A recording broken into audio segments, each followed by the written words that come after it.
할렐루야. 아멘. 날씨가 정말 덥습니다. 이번 주도 100도가 넘을 예정입니다. 건강관리 잘 하시고, 신앙생활은요, 물론 믿음 굉장히 중요하지만 여러분 건강생활을 잘 하셔야 신앙생활도 잘 하실 수 있습니다. 그러니까 건강생활 잘 신경 써서 챙기시기를 부탁드리겠습니다. 오늘은 내면의 적 시리즈 마지막 설교를 여러분과 함께 나누려고 합니다. 주님께서 원하시는 교회로 세워지는데 방해하는 내면의 적이 있다라고 여러분에게 지금 4번을 걸쳐서 말씀을 드렸습니다. 첫 번째 적이 무엇입니까? 게으름이고요. 두 번째 적이 무엇입니까? 나쁜 습관이고요. 그 다음에 열등감, 그리고 척입니다. 제가 예전에 대학교 가기 위해서요, 시험 공부를 할 때 문제집 이름이 뭐였는지 아세요? 지피지기 백전백승이라는 문제집이 있었어요. 제가 대학 가려고 하는 수능 문제집이었거든요. 여기로 따지면은 그 SAT 맞죠? SAT 시험 같은 한국에서 수능이라는 게 있는데, 그 공부를 하려면 지피지기 백전백승 이 문제집 같은 거 읽어야 되거든요. 그 지피지기 백전백승이라는 뜻이 뭡니까? 적을 알고 나를 알면 100번 싸워서 100번 이길 수 있다라는 뜻이죠. 늘 승리할 수 있다라는 말의 의미를 가지고 있습니다. 이 말처럼 성도인 우리는 우리 안의 내면의 적을 잘 다스려야 우리 삶 가운데 펼쳐지고 있는 영적 전쟁 가운데 늘 승리하며 살아갈 수가 있다라는 것이죠.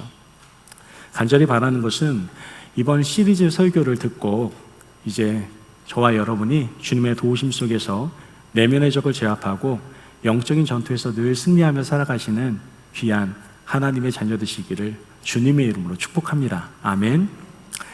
우리가 건강한 신앙생활, 건강한 교회로 세워지기 위해서는 경계해야 될 내면의 적이 있다라고 분명히 앞서 말씀드렸습니다. 까먹을까봐 제가 연상기억법으로 다시 한번 알려드리려고 합니다. 연상기억법 제가 써놓은 건데요. 자, 한번 따라해 볼까요? 게으른 습관 따라 살면 열등감에 빠져 청만하게 됩니다. 예, 연상기억법이에요. 여기 다 연관이 되어 있는 거죠. 어떻게 해요? 게으른 습관 따라 살면 어떻게 해요? 열등감에 빠져 뭐 한다고요? 청만한다고요. 자, 다시 한번 따라해 볼까요? 시작. 게으른 습관을 따라 살면 열등감에 빠져 청만합니다. 예, 절대로 이렇게 되면 안 된다라는 것이죠. 자, 그렇다면 오늘 마지막 시간으로 내면의 적을 청산한, 즉 내면의 적을 이긴 성도는 어떠한 삶을 살아가야 될까에 대해서 함께 고민해 보면서 은혜를 나누려고 합니다. 우리가 내 안에 있는 내면의 적을 청산하고 이제 내가 사는 것이 아니라 내 안에 있는 주님이 사시게 되면 내가 원하는 삶의 방식이 아니라 누가 원하는 삶의 방식? 주님께서 원하시는 삶의 방식을 가지고 살아가려고 노력을 하게 됩니다. 그것은 어떤 삶의 방식일까요? 주님께서 평생 살아오셨던 삶의 방식은 도대체 무엇일까요? 이 삶의 방식을 하나님이 사랑하시는 성도에게도 분명히 요구하신다라는 것이죠. 그 삶의 방식은 바로 생명을 나누는 삶의 방식이셨습니다. 생명을 나누는 삶, 이걸 구체적으로 우리가 표현하는 모습으로 나타나는 것이 있다고 한다면 여러분들 잘 아시는 전도일 겁니다. 마태복음 18장 19절에서 20절 말씀, 우리가 너무나 잘 아는 말씀이죠. 같이 한번 읽어보도록 하겠습니다. 시작. 그러므로 너희는 가서 모든 민족을 제자로 삼아 아버지와 아들과 성령의 이름으로 세례를 베풀고 내가 너희에게 분부한 모든 것을 가르쳐 지키게 하라. 볼지어다 내가 세상 끝날까지 너희와 항상 함께 있으리라 하시니라. 아멘. 사도행전 1장 8절 말씀도 같이 한번 묶어서 읽어보겠습니다. 시작. 오직 성령이 너희에게 임하시면 너희가 권능을 받고 예루살렘과 온 유대와 사마리아와 땅끝까지 이르러 내 증인이 되리라 하시니라. 아멘. 자, 지금 땅끝까지 이르러 생명이신 그리스도를 증거하는 삶을 사는 것, 즉 우리의 삶의 현장이 복음 전도의 현장임을 깨달으며 살아가야 된다라고 성경 우리에게 말씀해주고 있는 겁니다. 저는요, 이번에 내면의 적을 잘 다스린 여러분들이 이런 아름다운 결실까지 맺는, 열매까지 맺는 그런 복된 인생이 되시기를 간절히 바랍니다. 아멘. 그렇다면 이러한 이제 싸움을 해나가야 되잖아요. 이제 내면의 적을 우리가 다스리면서 우리가 살아가고 있는 그 삶 가운데 영적 전쟁하면서 살아가야 되는데, 우리가 영적 전쟁해야 될 그 자리는 어디일까요? 지금 주님을 알지 못하는 저쪽 나라 아프리카에 있는 그쪽이 우리가 싸워야 될, 영적 전쟁해야 될 그러한 장소일까요? 주님께서는 우리에게 영적 전쟁의 출발지를 정확하게 말씀해 주고 계십니다. 그것은 바로 오늘 우리가 함께 읽은 본문의 말씀이에요. 죽음의 권세를 이기시고 부활하신 주님께서 메시지를 던지셨던 그 말씀, 그것이 오늘 본문의 말씀이거든요. 같이 한번 5절에서 10절까지 오늘 본문의 말씀인데요, 같이 한번 읽어보도록 하겠습니다. 시작. 천사가 여자들에게 말하여 이르되 너희는 무서워하지 말라. 십자가에 못 박히신 예수를 너희가 찾는 줄을 내가 아노라. 그가 여기 계시지 않고 그가 말씀하시던 대로 살아나셨느니라. 와서 그가 누우셨던 곳을 보라. 또 빨리 가서 그의 제자들에게 이르되 그가 죽은 자 가운데에서 살아나셨고 너희보다 먼저 갈릴리로 가시나니 거기서 너희가 배우리라 하라. 보라, 내가 너에게 일렀느니라 하거늘 그 여자들이 무서움과 큰 기쁨으로 빨리 무덤을 떠나 제자들에게 알리려고 다름질할새 예수께서 그들을 만나 이르시되 평안하냐 하시거늘 여자들이 나아가 그 발을 붙잡고 경배하니 이에 예수께서 이르시되 무서워하지 말라. 가서 내 형제들에게 갈릴리로 가라 하라. 거기서 나를 보리라 하시니라. 아멘. 자, 지금 이 무덤에 선포된 메시지를 가만히 들여다보면은 지금 예수님께서 어디로 가시겠다라고 말씀을 하고 계십니까? 갈릴리로 가시겠다고 말씀하세요. 아니, 이제 무덤에서 지금 부활하신 그 주님께서 뭔가 이제 마지막 활약을 펼치시려고 하시는 것 같은데 왜 하필이면 갈릴리입니까? 종교의 중심지였던 예루살렘도 아니고 정치의 중심이었던 가이사랴도 아니고 도대체 왜 갈릴리로 가셨을까요? 예수님께서 잡히시고 돌아가시고 부활하신 곳이 어디였을까요? 예루살렘이에요. 그리고 이때 제자들도 모두 다 어디에 있었을까요? 예루살렘에 거주하고 있었습니다. 그렇다면 부활하신 주님께서 제자들을 땅끝까지 복음을 전하는 증인으로 보내시려면 예루살렘에서 보내시는 것이 가장 합리적이고 어떻게 보면 효율성이 있는 행동일 겁니다. 왜 구태여 100km 이상 떨어진 갈릴리로 돌아갈 것을 거듭 명령을 하고 계시는 걸까요? 고생시키려고요? 예수님께서 그런 생각은 없으셨을 겁니다. 예수님께서는 왜 땅끝까지 가려면 어차피 예루살렘 다시 와야 될 것 같거든요. 종교의 중심지이기도 했기 때문에. 왜 이렇게 하셨는지 도저히 우리 머리로는 이해가 잘 되지 않습니다. 그러나 그 이유를 성경 전체의 문맥을 통해서 우리가 깨달을 수 있게 되는 것은 바로 제자들의 삶의 현장이 어디였어요? 갈릴리였기 때문에 그렇습니다. 갈릴리에는 제자들이 다녔던 학교도 있고요, 일터도 있고 또는 친구들도 있고 가정도 있는 곳입니다. 바로 제자들이 살았던 삶의 현장이 바로 갈릴리였던 것이죠. 제자들이 태어나서 생활했던 그 자리인 갈릴리 없는 땅끝은 존재할 수가 없고요, 갈릴리가 결여된 사도행전은 존재할 수가 없다는 것을 누구보다도 주님은 알고 계셨기에 그들을 시작점으로 바로 그들의 삶의 터전이었던 갈릴리로 인도하고 계셨던 겁니다. 자, 그렇다면 한번 저와 여러분의 갈릴리는 어디일까 한번 생각해 볼 필요가 있습니다. 저와 여러분의 갈릴리는 어디입니까? 우리가 지금 거하고 있는 직장, 학교, 가정, 지금 현재 우리의 삶의 현장이 어떻게 보면 바로 갈릴리다라고 우리는 생각해 볼 수가 있습니다.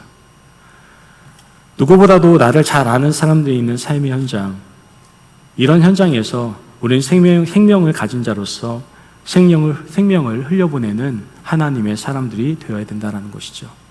그런데 만약 우리가 생명을 가진 자로서 생명을 흘려보내지 못하는 그러한 삶을 살아간다고 한다면, 어떻게 보면 성도답지 않는 삶, 교회에서 그냥 경건해 보이는 척만 하는 그런 모습만 보이는 그러한 삶을 살아간다고 한다면 절대로 그 주위에 있는 사람들은 주님의 생명을 경험하지 못하고 또한 변화도 되지 못할 겁니다. 여러분, 우리가 두 발로 딛고 있는 삶의 현장에서부터 신실한 크리스찬, 성도로서의 생명을 흘려보낼 수 있는 그러한 사람이 되어야만 합니다. 바로 거기서부터 우리가 생명을 흘려보낼 때 땅끝까지 나아가 주님의 생명을 전하는 하나님의 일꾼이 될 수가 있다는 것이죠. 그렇다면 내면의 적을 잘 다스리는 우리가 우리의 삶의 현장이라는 영적 전쟁터에서 우리가 성도답게 살아가기 위해서 좀 위험 요소를 제거할 필요가 있습니다. 우리가 살아가는 이 삶은요, 이 세상은요, 만만하지가 않아요. 어둠의 권세가 자리 잡고 또한 어둠의 권세가 휘어잡고 있기 때문에 절대로 우리가 살아가고 있는 삶은 절대로 만만치가 않습니다. 그리고 사탄이 숨겨놓은 위험 요소들도 분명히 존재하고 있다라는 것이죠. 이제 영적인 싸움이 끝나기까지 우리가 마지막까지 경계태세를 늦추지 말아야 될 위험한 요소 3가지에 대해서만 오늘 말씀을 나누고 오늘 말씀을 정리하려고 합니다. 우리가 이 어두운 세상을 살아갈 때 경계태세를 늦추지 말아야 될 위험 요소는 무엇일까요? 첫 번째, 따라해볼까요? 첫째, 돈입니다. 위험 요소라고 생각 안 하시니까 얘기 안 하시는 거죠. 다시 한번. 첫째, 돈입니다. 여러분, 우리가 이 땅을 살아가면서 경계해야 될 위험 요소 중에 하나가 돈입니다. 돈. 우리는 돈 앞에서 왜 이렇게 낮아지고 또한 겸손해지는지 모르겠어요. 하나님만이 전지전능하신데 자꾸만 돈이 이 땅 가운데 전지전능하다라고 착각하며 살아가는 사람들이 참 많은 것 같습니다. 이러한 착각은 비단 지금 살아가고 있는 우리만 하고 있는 것은 아닐 겁니다.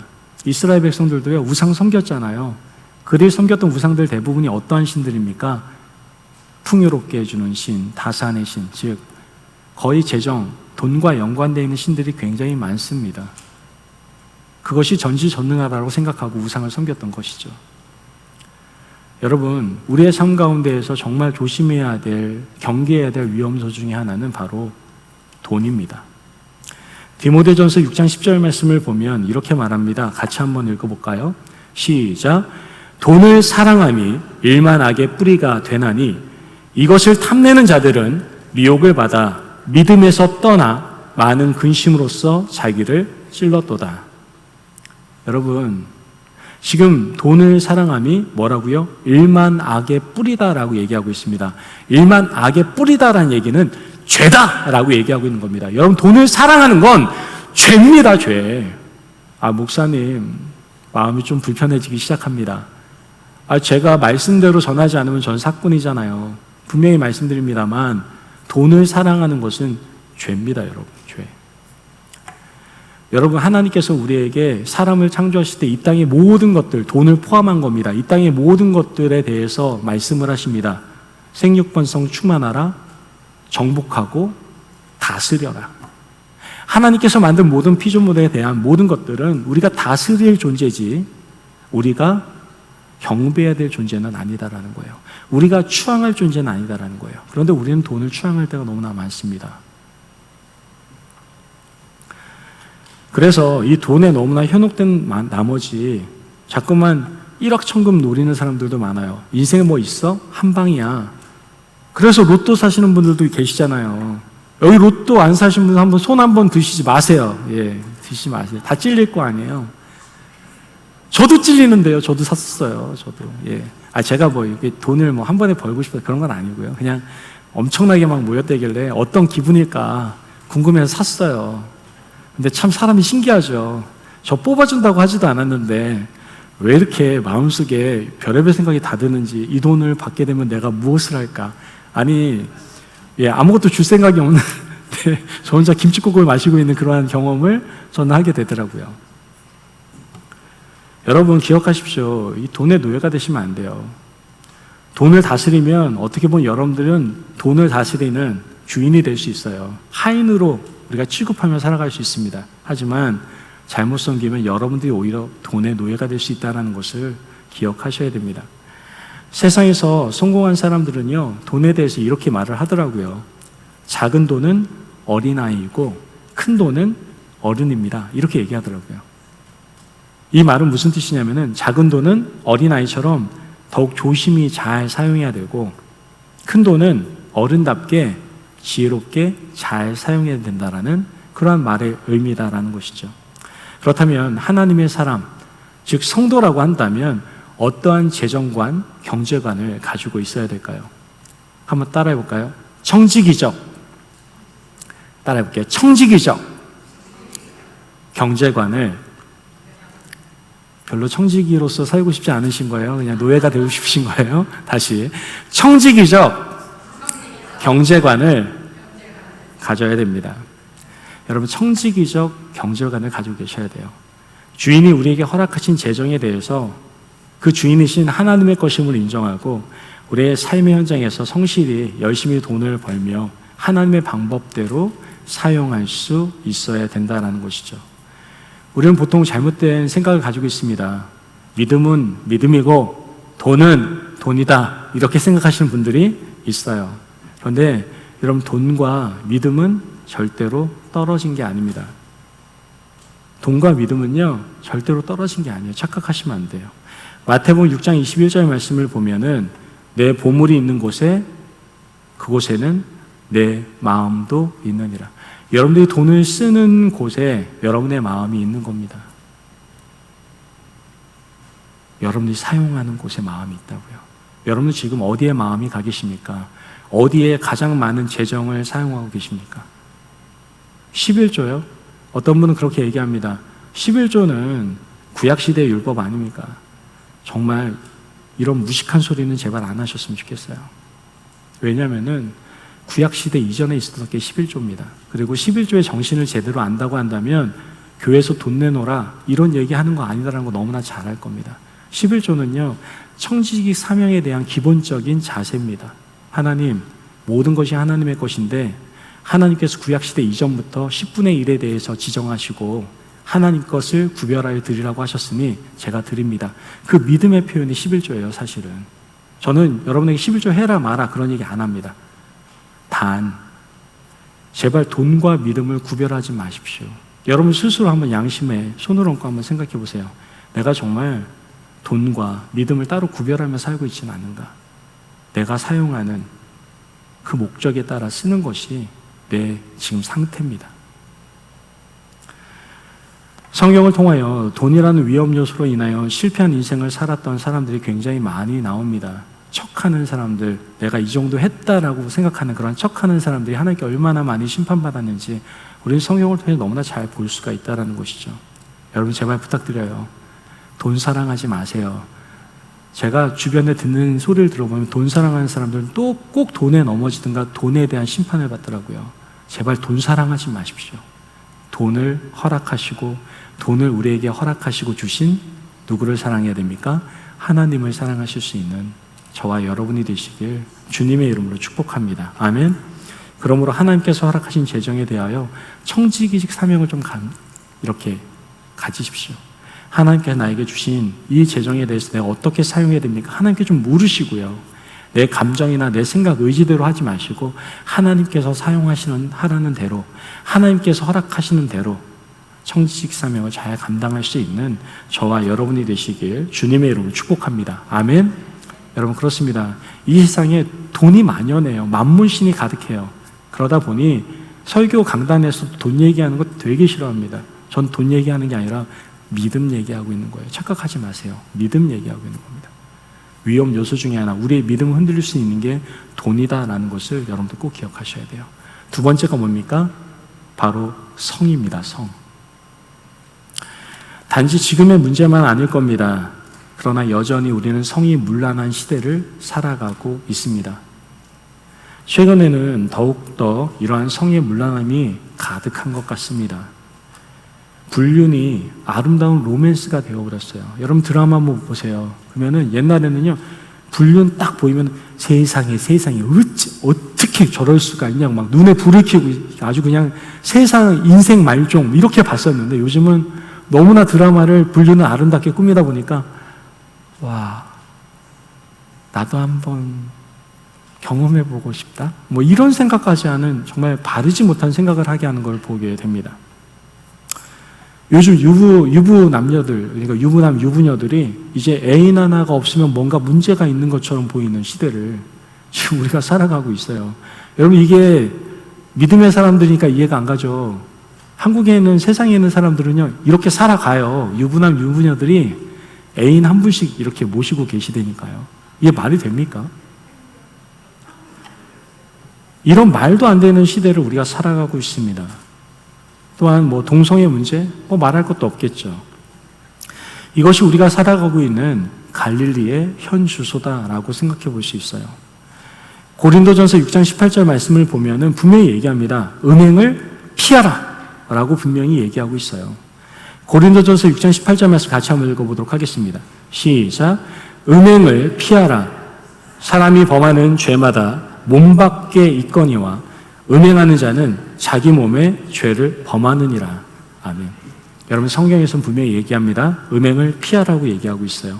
여기서 피하라고 얘기하는 그 헬라어 원어는 뭐냐면은 퓨케테입니다. 퓨케테. 헬라어 원어예요. 퓨케테라는 뜻이, 피하라는 뜻이 있는데 이걸 좀 더 정확하게 표현하면은 적극적으로, 수동적이 아니라 적극성을 가지고 도망쳐라, 이런 뜻이에요. 피하라 이 뜻이 적극적으로 도망쳐, 이 얘기를 하고 있는 겁니다.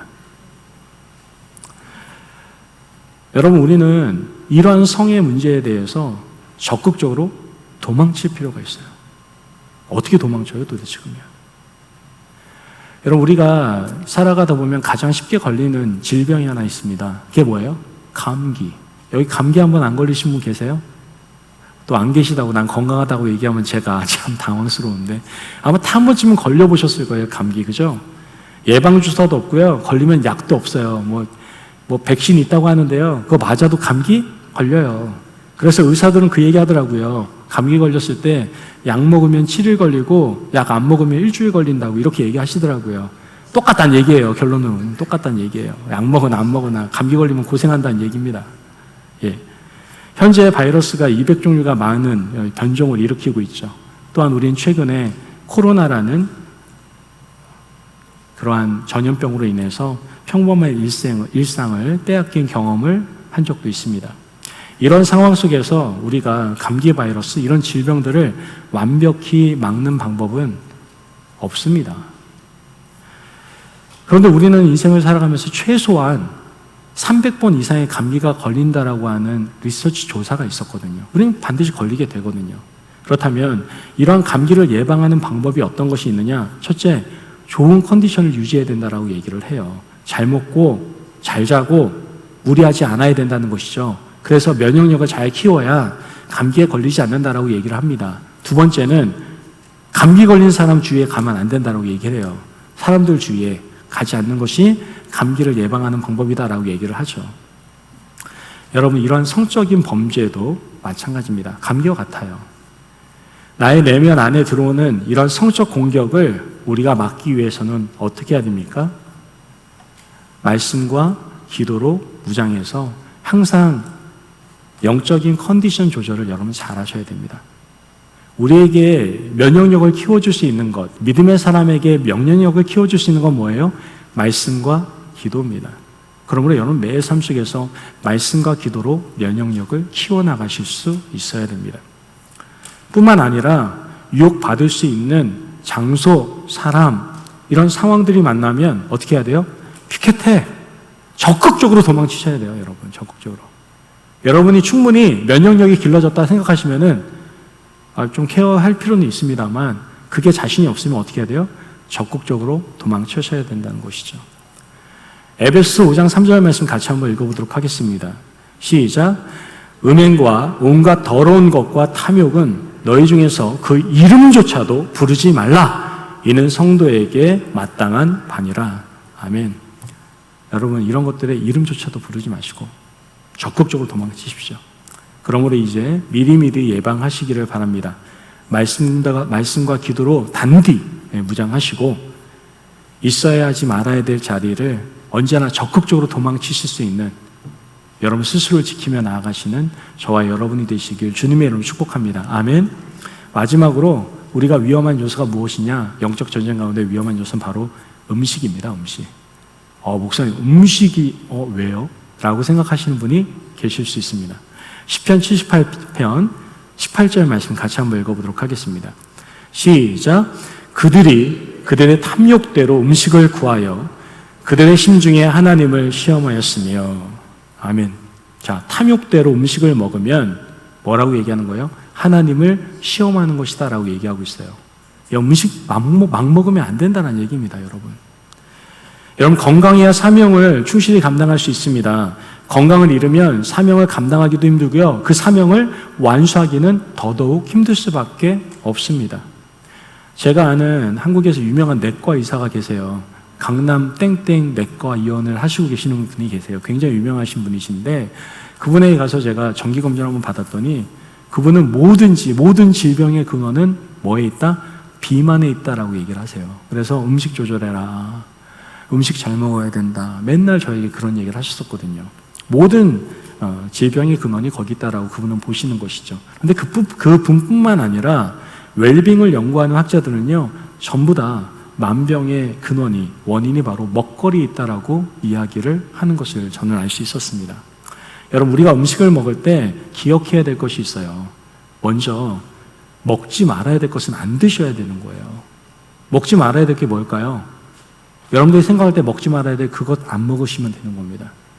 특별히 요즘 미국 사회 가운데 가장 큰 문제가 약입니다. 우린 여기 해당 안 되는 건 알지만 지금요, 제가 미들스쿨 다니고 있는 학부모거든요. 그런데 깜짝 놀란 게 우리 아이 친구 주위에 있는 애들 중에 약하는 친구들이 있대요. 전 깜짝 놀랐습니다. 우리 애들은 정말 그런 걸 전혀 모르고 살아가는 아이들인데 약하는 아이들이 있대요. 그 학교만 그럴까요? 아니에요. 지금 수많은 젊은 아이들 뿐만 아니라 노년들, 장년들 할 것 없이 먹지 말아야 될 것들을 너무나 열심히 먹는다는 것이죠. 여러분, 먹지 말아야 될 것은 먹지 마십시오. 약뿐만 아니라 여러분들이 생각할 때 몸에 해롭다라고 생각하는 것은 먹지 마십시오.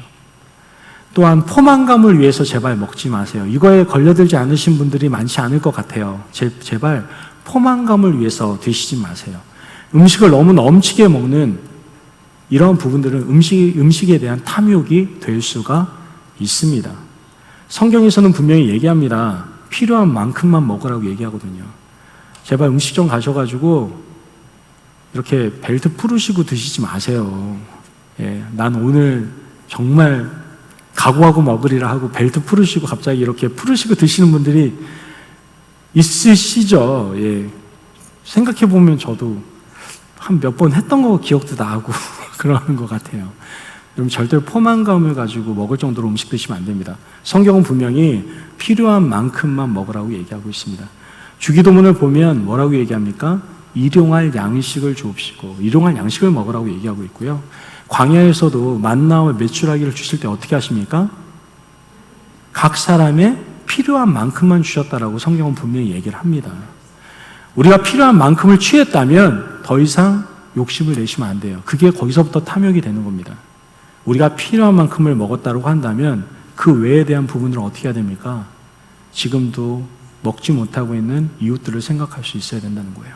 우리가 예수님의 세 계명을 분명히 알고 있다고 한다면 너는 하나님을 사랑하고 누구를 사랑하라? 내 이웃을 내 몸과 같이 사랑하라는 말씀을 알고 있다고 한다면 음식에도 그것은 그대로 적용이 돼야 되는 겁니다. 내가 먹을 만큼만 먹고 그 다음 그 음식이 필요한 사람들을 생각할 수 있는, 그들을 돌아볼 수 있는 여유를 우리는 가질 수 있어야 된다는 것이죠. 그러므로 내 것이 아닌 것을, 또한 유익되지 않는 것을, 내가 알맞은 분량 이상의 것들을 취하지 않도록 여러분들 늘 조심하시고 언제나 하나님께서 원하시는 삶의 방식대로 살아가실 수 있는 저와 여러분이 되시길 주님의 이름으로 축복합니다. 아멘. 고린도서 4장 18절 말씀 같이 한번 읽어보도록 하겠습니다. 시작. 우리가 주목하는 것은 보이는 것이 아니요 보이지 않는 것이니 보이는 것은 잠깐이요 보이지 않는 것은 영원함이라. 아멘. 여러분, 우리 성도라고 한다면 궁극적인 지향점이 세상 사람과는 달라야 됩니다. 어디를 바라봐야 돼요? 보이는 것이 아니라 보이지 않는 영원한 것을 바라볼 수 있어야 됩니다. 우리의 위험 요소들, 찾아오는 모든 요소들은 우리의 눈에 보이는 것들입니다. 거시적으로 보여지는 것들이죠. 돈도 그렇고 성도 그렇고 음식도 마찬가지일 겁니다. 그러나 우리는 이 땅의 것들을 바라보며 이 땅의 것을 추구하며 살아가는 사람들이 아닙니다. 우리가 하나님의 사람이라고 한다면 우리는 영원한 것을 추구하며 살아가야 된다는 것이죠. 하나님의 은혜로 생명을 얻은 우리들의 존재와 이유, 목적, 이런 것들을 바로 알기 위해서는요, 이 위험 요소에 대해서 늘 경계하고 오히려 늘 생명에 대해서 감사하며 생명을 흘려보내는 삶을 살아갈 수 있어야 됩니다. 그러기 위해서 우리 하나님 나라를 더욱더 일원하기 힘써야 되겠죠. 여러분, 하나님의 자녀로서의 존재 이유를 상실하게 만드는 그 위험 요소 다시 한번 생각해 봅시다. 내가 여기에 넘어지고 있거나 여기에 지금 빠져 있지는 않는가 돌아봅시다. 뭐라고요? 돈, 성, 음식입니다. 이런 것들을 늘 조심하고 이제는 좀 여기에 포커스 맞추는 것이 아니라 영원한 것들에 초점을 맞추고 살아가실 수 있는 저와 여러분이 되시기를 바랍니다. 그럼 알면 마땅히 해야 할 것, 있어야 할 곳에 거함으로 하나님을 기쁘시게 해드리는 저와 여러분의 삶이 되시길 주님의 이름으로 축복합니다.